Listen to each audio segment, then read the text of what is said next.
Hello everyone, I hope you all are doing well. Welcome to Study Freak. तो हमारी आज की video हमारी ऑलरेडी चल रही सीरीज़ को कंटिन्यूटी प्रोवाइड करने के लिए बनाई जा रही है। इस वीडियो में हम लोग गवर्नमेंट ऑफ इंडिया एक्ट 1858 को डिस्कस करेंगे, जो कि act of good governance in India या फिर क्वींस प्रोक्लेमेशन के नाम से भी जानी जाती है। यही वो एक्ट है जिसके under governor general of India की पोस्ट के साथ साथ वॉइसरॉय नाम की एक नई पोस्ट को इंट्रोड्यूस किया जाता है। ऐसे क्या हालात हुए थे जिनके कारण गवर्नर जनरल ऑफ इंडिया के पोस्ट के साथ साथ वॉइसरॉय की पोस्ट को भी इंट्रोड्यूस करना पड़ा था? तो इस वीडियो में हम लोग गवर्नमेंट ऑफ इंडिया एक्ट 1858 के फीचर्स को डिटेल में बैकग्राउंड के साथ डिस्कस करेंगे। तो ये बात है ईयर 1600 की, जब उस समय की इंग्लैंड की क्वीन एलिजाबेथ एक घोषणा पत्र जारी करती हैं जिसके अंडर वो ईस्ट इंडिया कंपनी को भारत देश में व्यापार करने की मोनोपोली प्रोवाइड करती हैं। इस घोषणा पत्र के अनुसार ईस्ट इंडिया कंपनी भारत में व्यापारी कंपनी के तौर पे आती है और अपने बाकी सारे यूरोपियन कॉम्पिटिटर्स को हटाने की कोशिश करने के साथ साथ मर्केंटलिज्म की पॉलिसी को भी अपनाते हैं। मर्केंटलिज्म की पॉलिसी को अगर मैं बेसिक लेवल पे समझाऊं तो ये ऐसी पॉलिसी होती है जिसमें व्यापारी चीज़ों को सस्ते दरों पर खरीद के मार्केट में महंगे से महंगे दरों पर बेचने की कोशिश करता है, जिससे कि वो ज़्यादा से ज़्यादा प्रॉफिट कमा सके। जैसे जैसे समय बीतता जाता है तो हमें ये देखने को मिलता है कि जो ईस्ट इंडिया कंपनी भारत में सिर्फ व्यापार के मकसद से आई थी, अब वह धीरे धीरे करके भारतीय राज्यों के आंतरिक राजनीतिक और आर्थिक पक्षों में हस्तक्षेप करने की कोशिश कर रहे थे और साथ ही साथ उनको कंट्रोल भी करने की कोशिश कर रहे थे, ताकि वो इंडिया से ज़्यादा प्रॉफिट निकाल सकें। ईस्ट इंडिया कंपनी के इस इंटरफेरेंस की पॉलिसी के कारण ईस्ट इंडिया कंपनी और इंडियन स्टेट्स के बीच में बहुत ही ज़्यादा तनावपूर्ण सिचुएशंस क्रिएट हो गई थी, जिनके कारण ईस्ट इंडिया कंपनी और इंडियन स्टेट्स के बीच में दो निर्णायक युद्ध होते हैं, जिन्हें हम बैटल ऑफ प्लासी 1757 और बैटल ऑफ बक्सर 1764 के नाम से जानते हैं। इन दोनों युद्धों के समाप्त होने के बाद ईस्ट इंडिया कंपनी भारत में एक आर्थिक और राजनीतिक शक्ति के रूप में उभर कर सामने आती है, जो कि भारतीय अर्थव्यवस्था के लिए अपने आप में ही काफ़ी ज़्यादा शोषणकारी थे और इस कारण से भारतीय अर्थव्यवस्था खोखली होती जा रही थी। पर ईस्ट इंडिया कंपनी को इससे कोई खास फर्क नहीं पड़ रहा था। उनका जो प्राइमरी मोटिव था कि वो ज़्यादा से ज़्यादा भारत देश से प्रॉफिट अर्न करे, वो उसी पे फोकस कर रहे थे। अब ईस्ट इंडिया कंपनी की ये जो एक्सप्लॉयटेटिव पॉलिसीज़ थी, इसके कारण भारत देश के हर एक समुदाय के हर एक व्यक्ति के मन में काफ़ी ज़्यादा आक्रोश और असंतुष्टि की भावना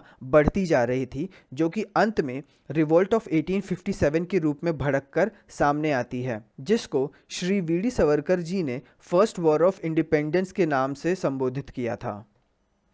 इस रिवोल्ट के भड़कने के बहुत से आर्थिक, राजनीतिक, सामाजिक, धार्मिक और सैन्य कारण थे, जो कि इस 100 साल के अंतराल में 1757 से लेके 1857 के दौरान डेवलप हुए थे।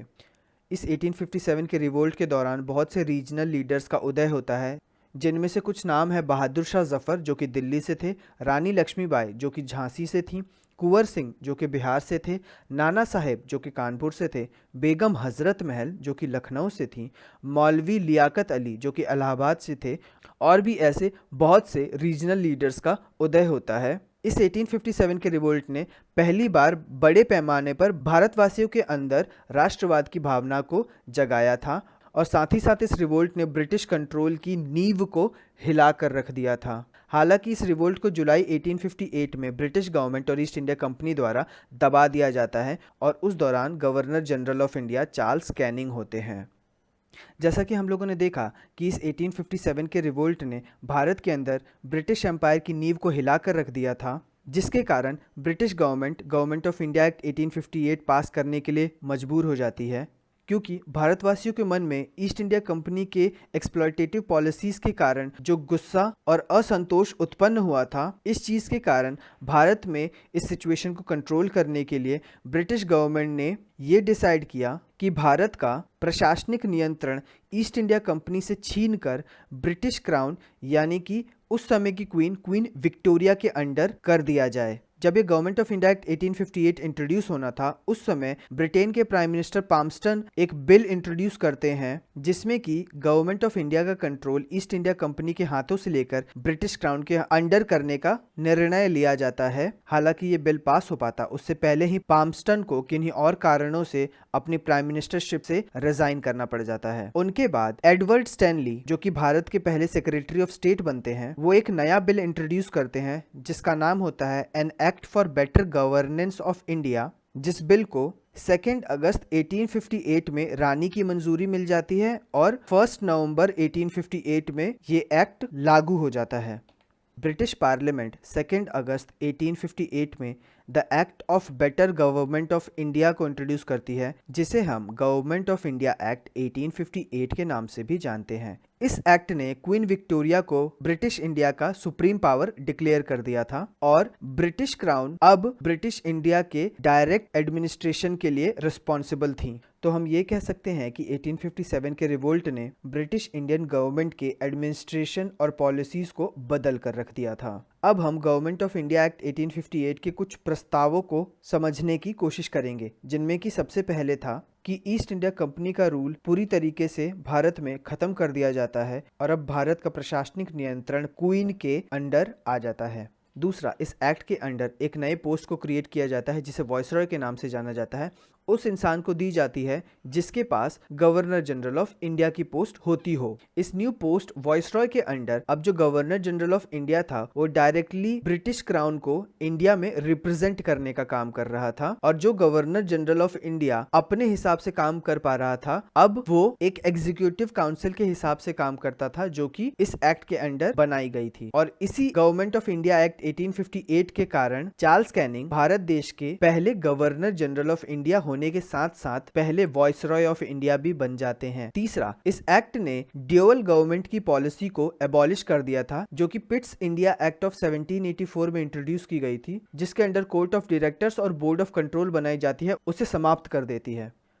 फोर्थ, इस एक्ट के अंडर एक नया office of secretary for India create किया जाता है जिसको कि भारत के प्रशासन का पूरा कंट्रोल और अथॉरिटी दे दी जाती है और अब secretary of state British India का नया पॉलिटिकल हेड बन जाता है जिसकी 15 मेंबर्स की एक काउंसिल उसके साथ निर्णय लेने में उसकी मदद करती है। ये secretary of state British cabinet में ब्रिटिश पार्लियामेंट के अंदर एक मेंबर के तौर पे भी रहता है जो कि ब्रिटिश पार्लियामेंट के प्रति रिस्पॉन्सिबल होता है और secretary of state for India Britain और इंडिया के बीच कम्युनिकेशन का एक माध्यम बनकर सामने आता है और भारत देश के पहले secretary of state Edward Stanley बनते हैं। फिफ्थ प्रोविजन ये होता है कि इंडियन सिविल सर्विसेज का कंट्रोल अब डायरेक्टली सेक्रेटरी ऑफ स्टेट के अंडर होता है और अब इंडियंस को भी सिविल सर्विसेज का एग्जाम देने के लिए अलाउ कर दिया जाता है। ये government of India Act 1858 queen Victoria के आदेश के रूप में सामने आया था, इसीलिए हम गवर्नमेंट ऑफ इंडिया एक्ट 1858 को the proclamation letter of Queen Victoria के नाम से भी जानते हैं, जिसके प्रोविजंस को भारतवासियों के बीच में डिक्लेयर करने के लिए 1 नवंबर 1858 में एक बहुत बड़ा दरबार इलाहाबाद में आयोजित किया जाता है, जहां पर भारत देश के पहले viceroy Charles Canning queen Victoria के प्रोक्लेमेशन को इंडियन स्टेट के राजाओं और जनता के सामने रखते हैं। इस क्वींस प्रोक्लेमेशन के अंडर कुछ अनाउंसमेंट किए जाते हैं जो कि कुछ इस प्रकार थे, जिनमें कि सबसे पहला है कि जितने भी इंडियन स्टेट्स हैं वह सभी अपने राज्य का शासन और प्रशासन अपने हिसाब से चला सकते हैं, मगर उनको यह ध्यान रखना होगा कि वो लोग ब्रिटिश गवर्नमेंट और क्वीन विक्टोरिया के अंडर ही अपने राज्य को